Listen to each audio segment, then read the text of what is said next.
Imagine you're on a ship the size of small moon. You've got 20,000 crew, a failing reactor, and exactly 100 cryopods at work. Now, imagine the computer picks the survivors based on genetics, age, and skills: cold, clean, efficient. You're the captain. You have the power to override the list. But here's the catch. If you change even one name, the algorithm says everyone dies. No pressure, right? Now, meet Captain Alara Venn. She's about to learn that in space, the most dangerous thing isn't a hull breach. It's a fair decision. The first alarm was soft, polite even, like a tea kettle remembering it had a job to do. Alara Venn was halfway through her third cup of synthetic coffee when the bridge lights flickered. She paused, the warm mug hovering at her lips. The flicker happened again. Then, the second alarm went off, the one with teeth. She set the mug down, didn't slam it, just placed it carefully into the zero-G cup holder, because some habits from 20 years in space never leave you. "Talk to me," she said. Her navigation officer, a lanky man named Pole with a nervous twitch in his left eye, was already staring at his console like it had personally betrayed him. "Main reactor. We got a cascade failure in the magnetic confinement ring." Alara felt the cold start in her fingers. Not fear. Not yet. The kind of cold that came from knowing exactly what those words meant. "How long?" Pole swallowed. His atoms apple bobbed like a cork in rough water. 12 hours until the field collapses. Maybe 14 if we shunt all non-essential power. She counted. 12 hours. 14 if they were lucky. And luck had left the ship about 3 light years back. The Odysseus wasn't supposed to be here. She was a colony ship, a city of steel and hope, carrying 20,000 souls to the Tau Ceti system. 20,000 farmers, engineers, children, teachers, musicians, and one very tired captain who had promised them all a new world. Instead, they were drifting in the dark between stars, and the heart of their ship was dying. Alara stood up. Her knees didn't shake. She trained for this, run the simulations 1,000 times in the academy. But simulations didn't have faces. They didn't have a 7-year-old named Mira who drew pictures of alien flowers and taped them to the mess hall walls. "General announcement," she said, her voice steady as a stone. "All senior staff to the briefing room." Now, the briefing room was too small for the weight it had to hold. 12 people squeezed around a table that had seen better centuries. Chief Engineer Reyes was already crying, silent tears that she wiped away with the back of her hand, angry at herself for the weakness. Medical Director Iona Chen sat with her arms crossed, her jaw set so tight Alara could see the tendons in her neck. And at the far end, Head of Security Marcus Webb leaned back in his chair, his face unreadable. He was the only one who looked calm. That worried her more than the crying. "The reactor is failing," Alara said. "No point in sugar. Sugar was for atmospheres. We have 12 hours to evacuate the crew into cryosleep and wait for a rescue signal. But there's a problem." She tapped her wrist pad, and the holographic display flickered to life above the table. A schematic of the Odysseus appeared, then zoomed in on the cryo bay. 100 pods. 100 tiny coffins of frozen hope.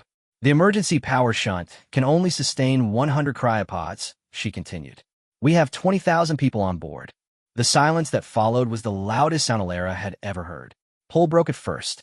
"That's not possible. The cryo bay has 5,000 pods. We install them ourselves. And they all draw power," Reyes said, her voice cracking. "The reactor can't feed them all. Not with the damage. I can reroute, I can jury-rig, I can pray to every god in every pantheon, but the math doesn't lie. 100 pods. That's the limit." Marcus leaned forward. His voice was soft, which made it worse. "So who picks?" Alara met his eyes. The computer already did. She swiped the display. A list appeared. 100 names.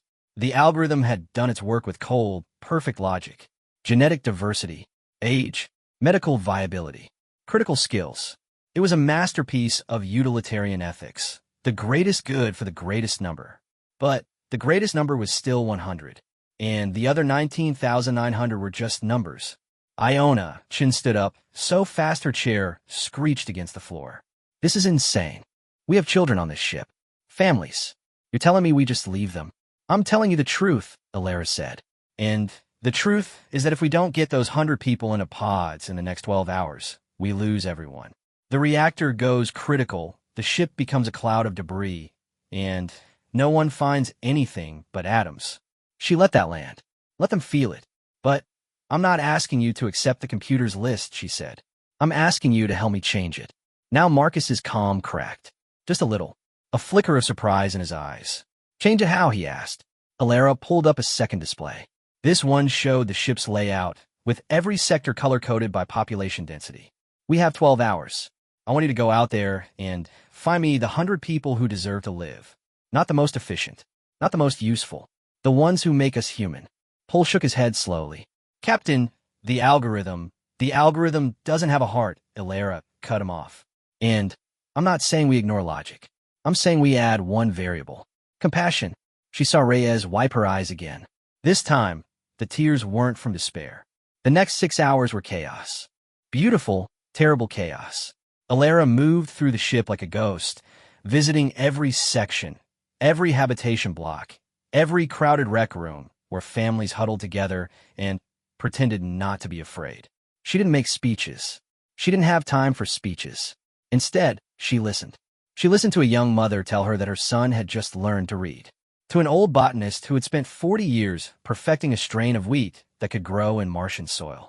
To a teenager who played the violin so beautifully that even the ship's recycled air seemed to hold its breath. Her staff did the same. Marcus found a woman who had single-handedly stopped a mutiny 10 years ago by making the ringleader laugh. Iona discovered a retired surgeon who had performed 300 zero-G operations without losing a single patient. Pol tracked down a mathematician who had solved a problem that had baffled Earth's best minds for a generation. They weren't the strongest. They weren't the youngest. They were the ones who carried the fire. But as the hours ticked down, Alara realized the terrible truth she had known from the beginning. Every person she chose meant someone else she didn't. Every name she added to the list meant a name she had to remove. And the computer's algorithm wasn't wrong. It was just incomplete. If she overrode it with emotion, the survival probability dropped. Not to zero, but close. Close enough that the numbers started to look like tombstones. She found herself standing outside the cryo bay at hour 8. The doors were open. The pods glowed with a soft blue light, waiting. Pol appeared beside her, his face pale. Captain, we have a problem. Just one. 17,000, actually. He handed her a tablet.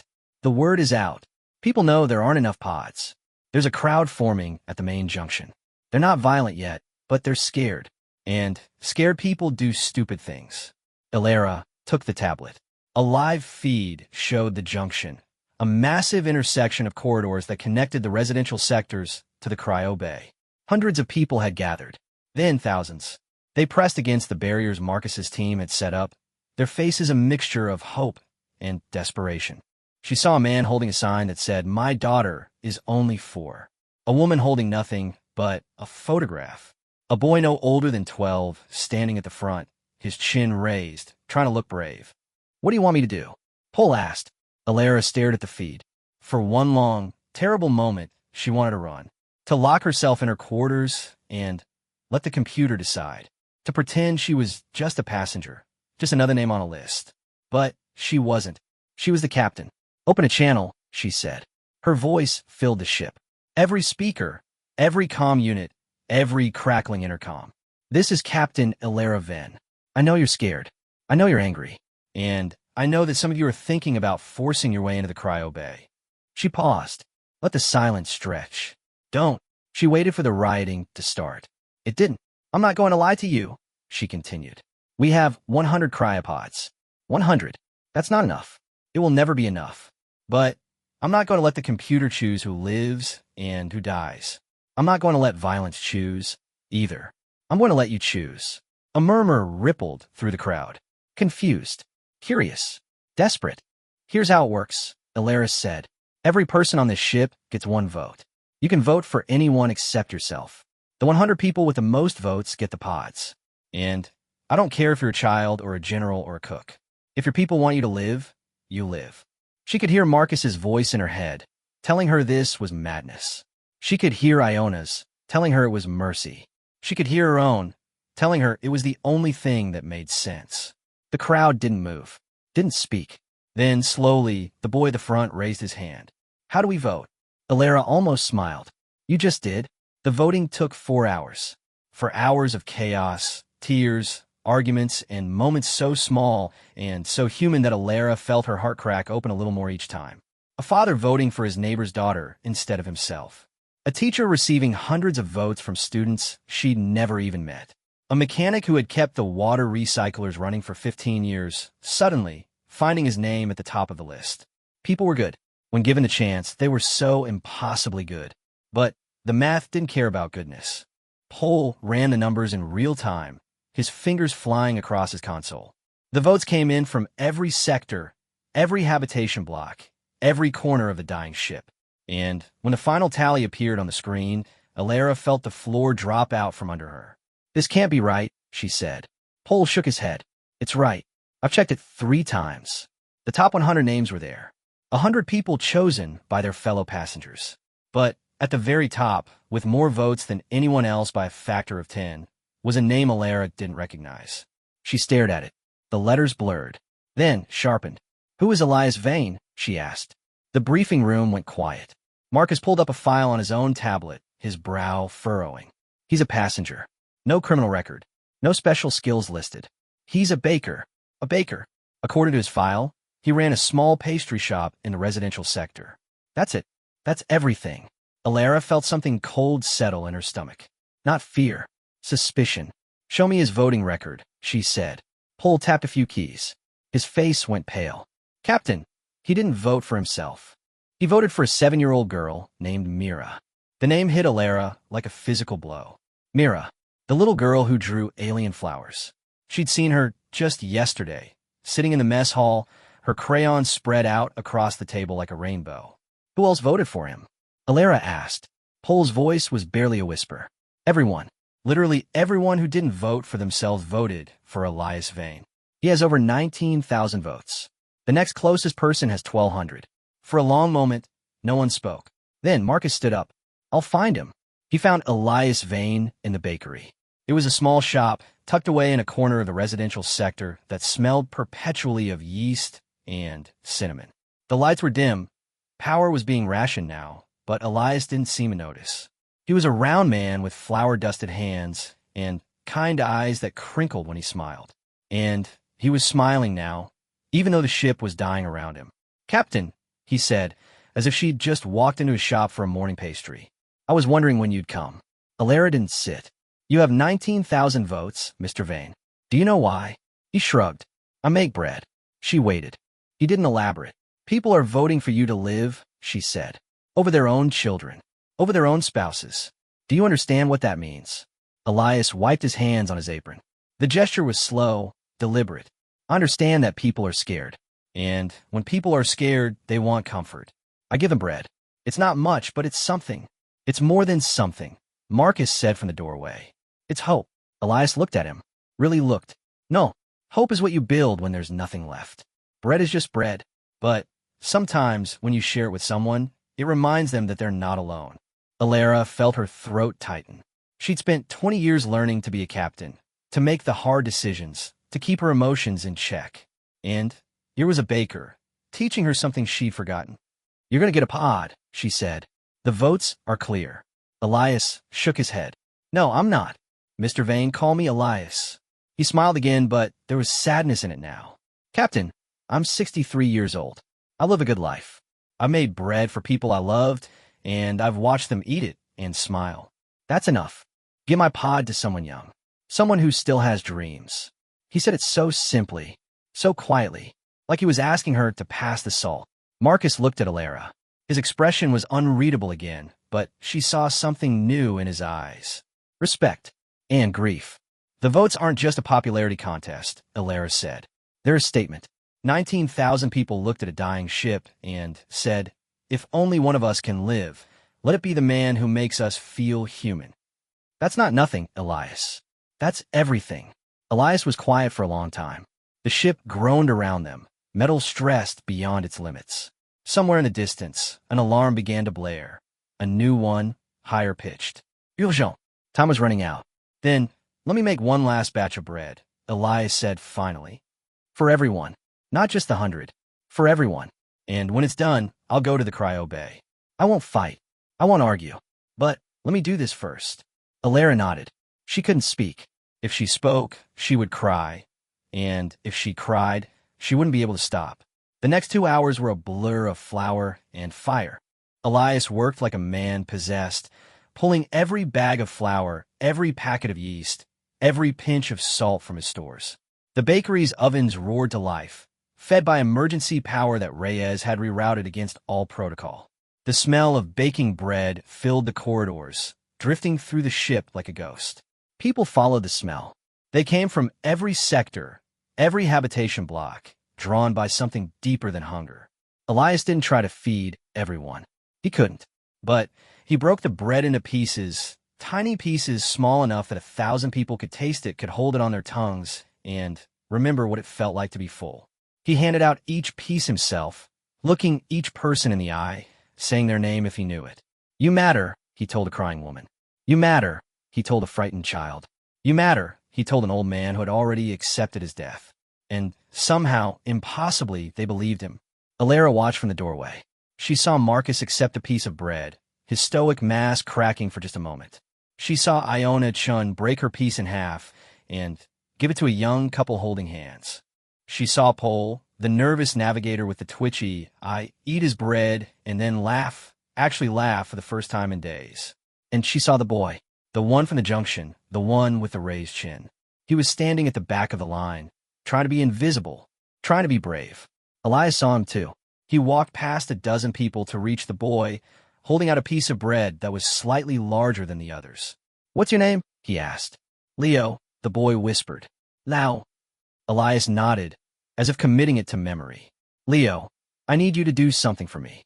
"What?" "Live." Elias pressed the bread into the boy's hands. "Eat this. Then go to the cryo bay. And when you wake up, in whatever world you find yourself in, I want you to bake bread." "Can you do that?" Leo stared at the bread. Then at Elias. Then at the bread again. "I don't know how." "You'll learn." Elias smiled. "That's what people do. They learn.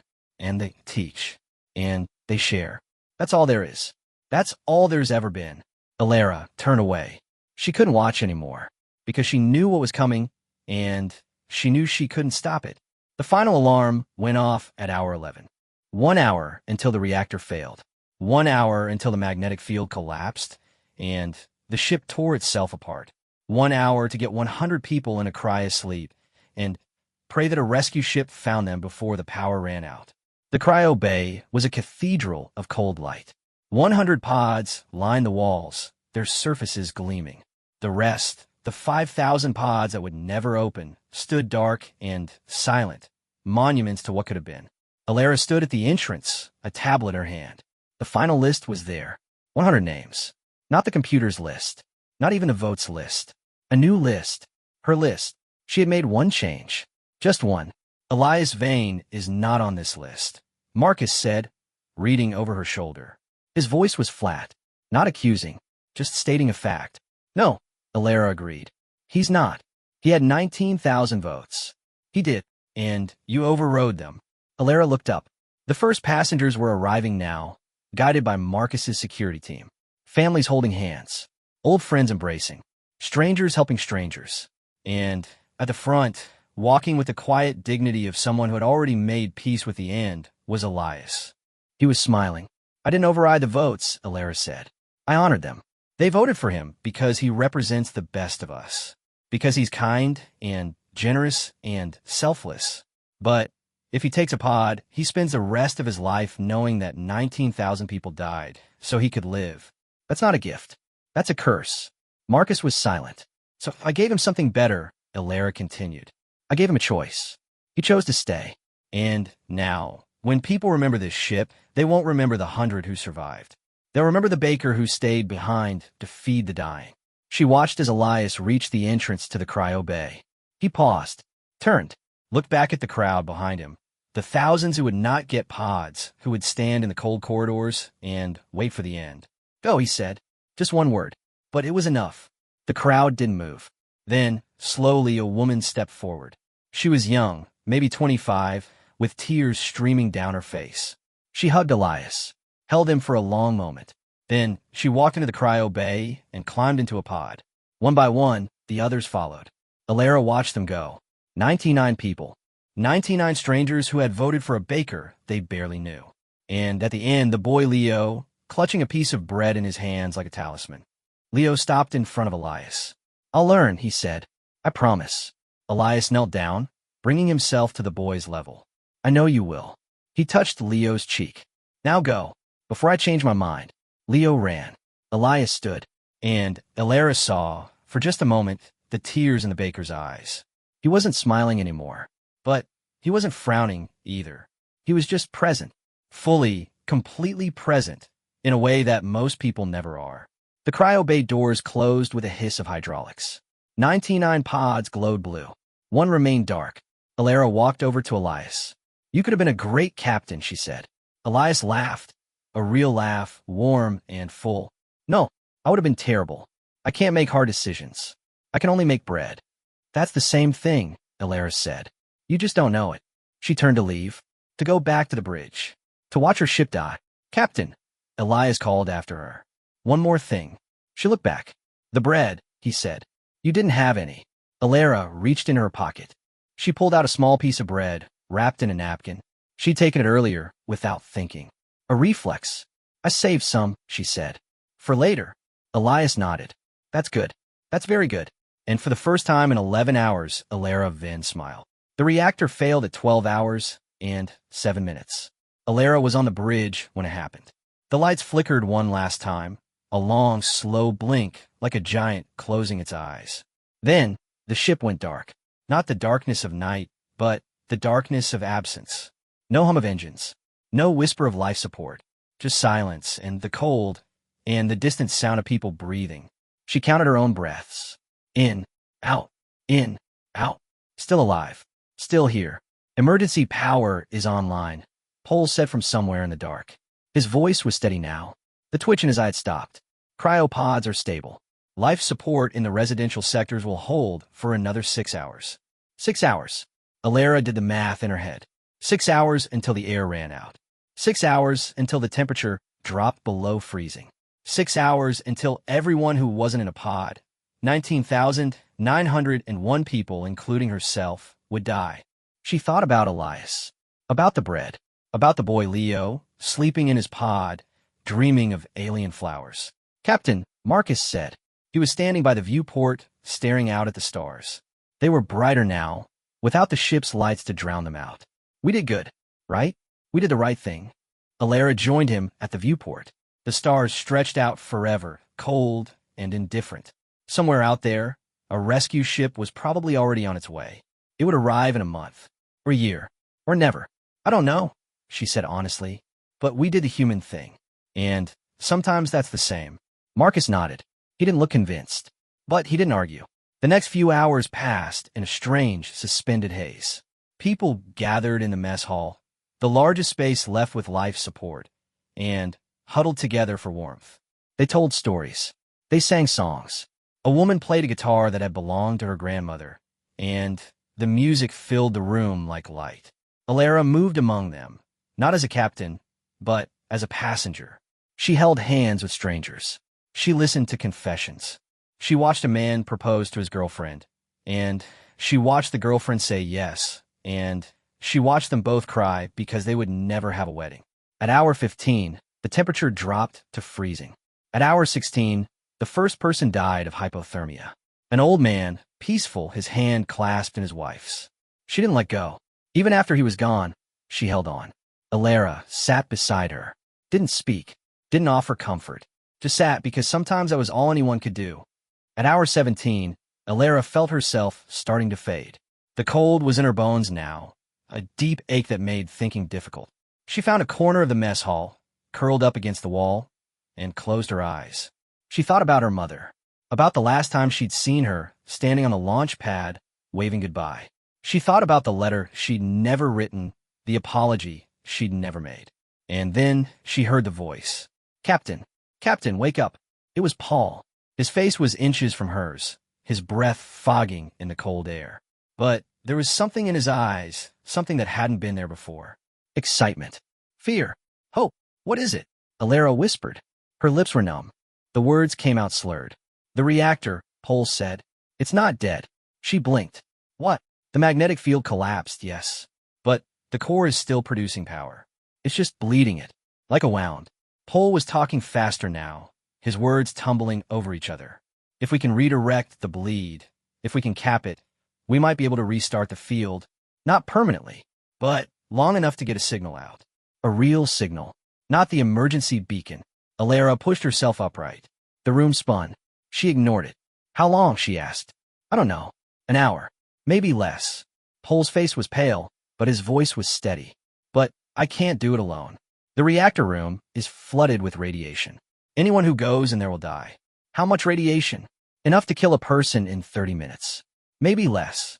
Alara looked around the mess hall, at the huddled masses, at the dying, at the woman still holding her husband's hand. How many people do you need? She asked. Pool hesitated. 3. 1 to cap the bleed. 2 to stabilize the core. But, Captain, I'm not asking for volunteers.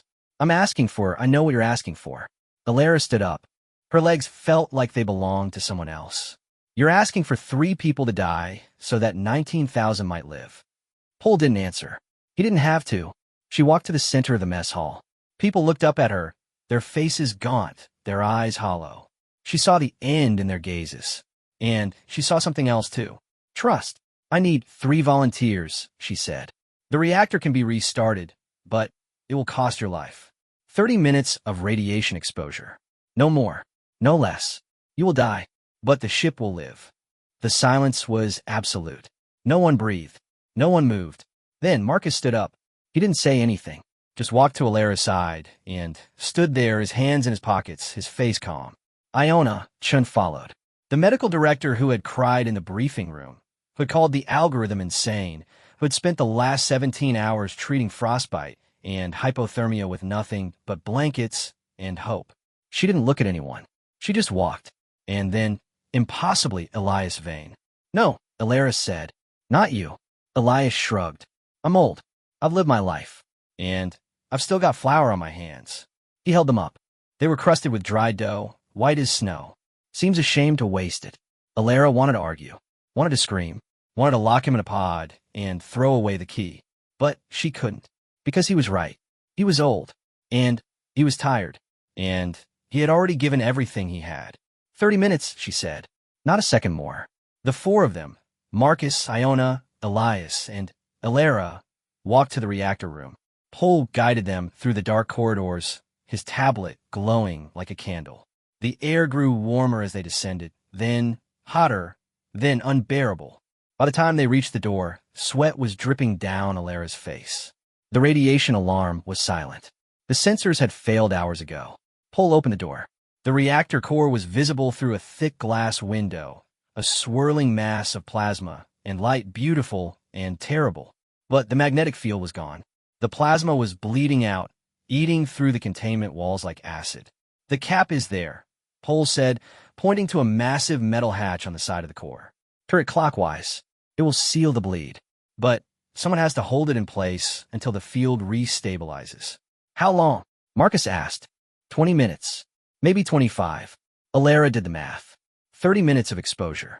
25 minutes holding the cap. 5 minutes to get out. It was possible. Barely. I'll hold it, Marcus said. I'm the strongest. I'll stabilize the core, Iona said. I know the systems. I studied reactor mechanics in medical school. Backup specialty. And Elias started. You'll stay here, Alara said. You've done enough. Elias looked at her. For a long moment, neither of them spoke. Then, he reached into his pocket and pulled out a small piece of bread, wrapped in a napkin, the same piece Alara had saved. You forgot this, he said. On the bridge. She had. In all the chaos, she had left it behind. And he had found it. And he had kept it. Elias, go, he said. Before I change my mind. Alara took the bread. She tucked it into her own pocket, next to her heart. Then she followed Marcus and Iona into the reactor room. The door closed behind them. The heat was immediate, crushing.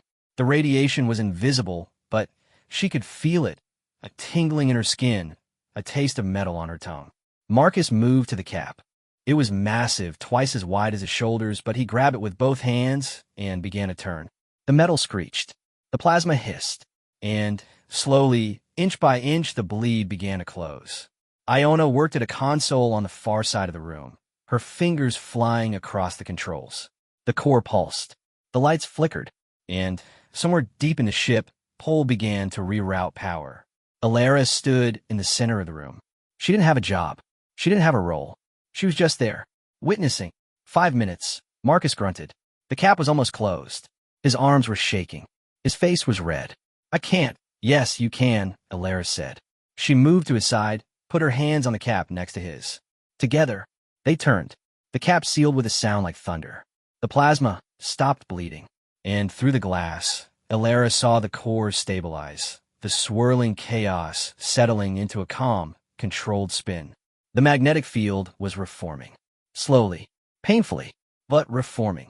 20 minutes, Iona said. We have to hold it for 20 minutes. Marcus slumped against the cap, his breath ragged. I'm not going to make it. Yes, you are. Alara didn't let go of the cap. She couldn't. If she let go, it would all be for nothing. Just hold on. 20 minutes. Then we walk out. The minutes passed like hours. The heat grew worse. The tingling in Alara's skin became a burn, then a fire. She could feel her cells dying, her DNA unraveling. But she didn't let go. Iona was the first to fall. She collapsed at her console, her eyes open, her lips moving in a silent prayer. Marcus caught her before she hit the ground, lowering her gently. 15 minutes, he said. His voice was barely a whisper. We're halfway. Alara looked at the door, at the glass window, at Elias, standing on the other side, his hands pressed against the glass, his face a mask of grief. She smiled at him. She didn't know why. It just happened. 10 minutes. Marcus slumped to his knees. He was still holding the cap, still keeping it closed, but his grip was weakening. Alara put her hand over his. Let go, she said. I've got it. No, that's an order. Marcus laughed, a wet, rasping sound. You're not my captain anymore. You're just a woman with a death wish. She laughed too. It hurt. Everything hurt. 5 minutes. The core was stable. The magnetic field was holding. Pol's voice crackled over the intercom, thin and distant. The signal is out. Rescue is on its way. 3 weeks. They'll be here in 3 weeks. 3 weeks. 19,000 people, huddled in a dying ship, waiting for rescue. It was enough. It had to be enough. Alara let go of the cap. Marcus looked at her. What are you doing? My job. She turned to the door. It was 20 feet away. Then 15. Then 10. She didn't remember walking. She just remembered the taste of metal, and the sound of her own heart, and the face of a baker on the other side of the glass. The door opened.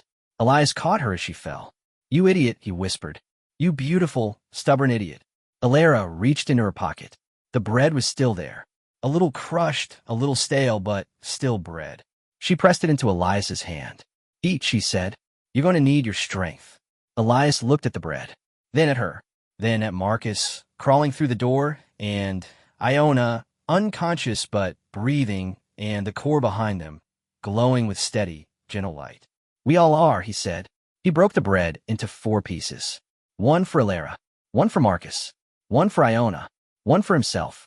And they're in the doorway of a dying reactor, with radiation poisoning burning through their veins, and rescue 3 weeks away, they ate.